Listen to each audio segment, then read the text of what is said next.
G'day everyone and welcome to the round 22 AFL fantasy wrap-up video. Only the one round left to go now, so good luck to anyone out there playing league grand finals this week. It's always a fun time of the fantasy season, so hopefully everyone out there can finish the season off strongly.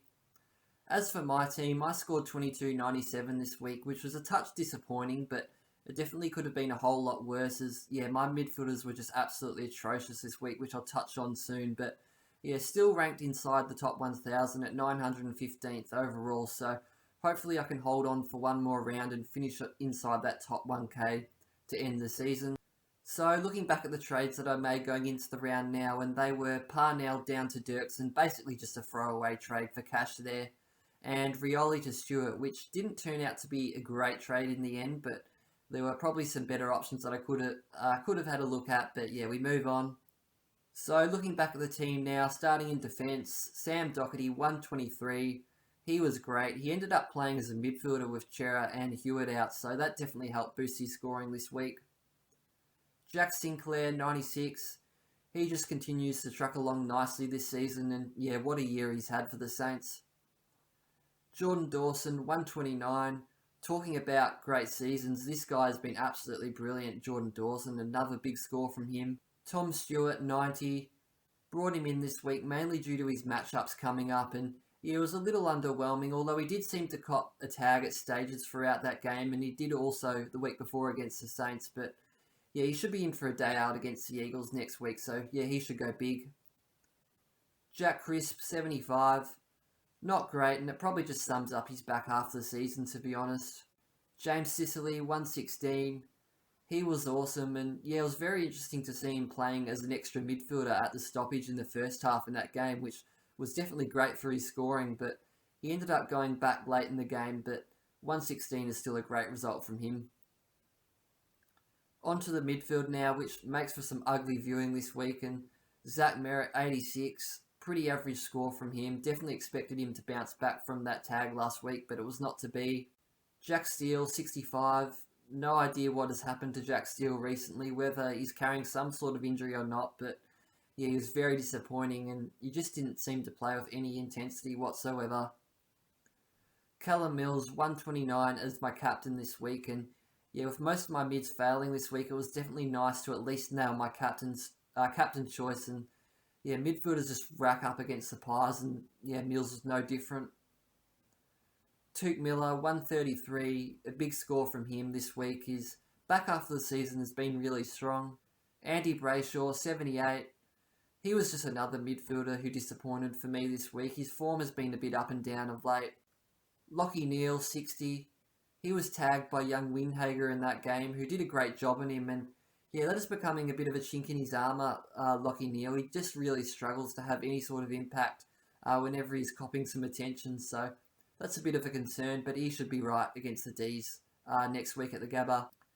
Christian Petrarca, 78. This was always the risk, I suppose, that came with picking a player like Petrarca, as he does seem to post some poor scores from time to time, and with only the one round to go now, I think I might trade him this week. Jack McRae, 97. He was okay, but still not great by his standards, and I probably should have gone ahead and traded him out last week, which is definitely one of my plans last week, but he's definitely still on the chopping block once again this week, McRae. On to the rucks now. Rowan Marshall, 118. He just continues to get it done as that solo ruck for the Saints. Max Gawn, 115. He was great once again, and I'm definitely very glad that I traded him in a couple of weeks back. Now onto the forwards. Marcus Bontempelli, 97. Not a huge score, but still nothing to complain about. Stephen Cornelio, 121. What a second half of the season this guy has had. Another huge score from him this week, and he almost certainly keeps his forward status for next season as well now, which is just a bonus. Josh Dunkley, 101. He was pretty good, and like Cornelio, it looks like he will also keep his forward status come next year. Bailey Smith, 95. He looked really good up until three-quarter time, but he didn't have a great last quarter, which prevented him from posting a really big score, unfortunately. Will Brodie, 97. He was fine, and as I've mentioned numerous times throughout this season, he's just been so consistent. And then we have Tim English, 69. This was a big oversight on my behalf. I probably should have seen this coming once Stefan Martin was named for the Dogs. So yeah, he ended up sharing the ruck duties, which obviously impacted his scoring ability. And yeah, if Martin is named once again this week, then English definitely goes for me this week.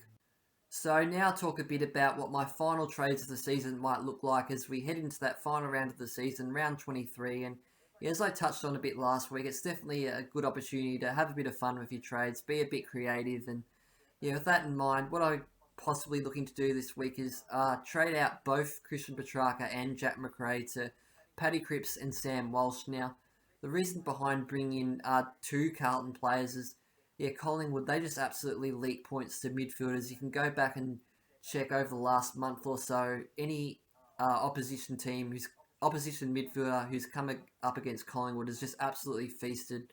Callum Mills, Roy Laird, Clayton Oliver in recent weeks, just to name a few. And yeah, I think Cripps, he's in great form, and Sam Walsh, he should have a good game as well. So that's what I could do this week. Bring in both Cripps and Walsh for Petrarca and McRae. And the other option that I'm looking into this week is obviously Tim English now. If Stefan Martin is named once again for the Dogs, I'll definitely trade out English now. This might sound a bit interesting, but someone who I'm actually looking at to bring in the forward line is Jeremy Cameron. Now, you might laugh at me at first for even mentioning a name like Jeremy Cameron in fantasy, but yeah, once you think about it, he plays against West Coast down in Geelong. He needs a big bag of goals to win the Coleman. I think he's 4 goals behind, I think, from memory. Maybe it's 3 behind Charlie Curnow. So it's definitely within his grasp. And I think a guy a couple of years back actually won the whole comp. I think it was 2019.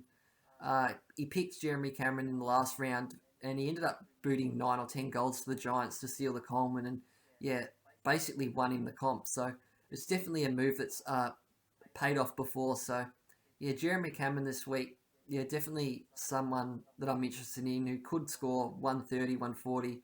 At worst, I think he goes 70 really. So I think it's kind of low risk, high reward sort of move. So yeah, it's definitely a sort of move that I could encourage this week. Be a bit creative, and yes, you're kind of looking for just one matchup. Doesn't you don't have to worry about the long term impacts. It's just that one matchup. So yeah, Jeremy Cameron is someone that interests me a little bit this week.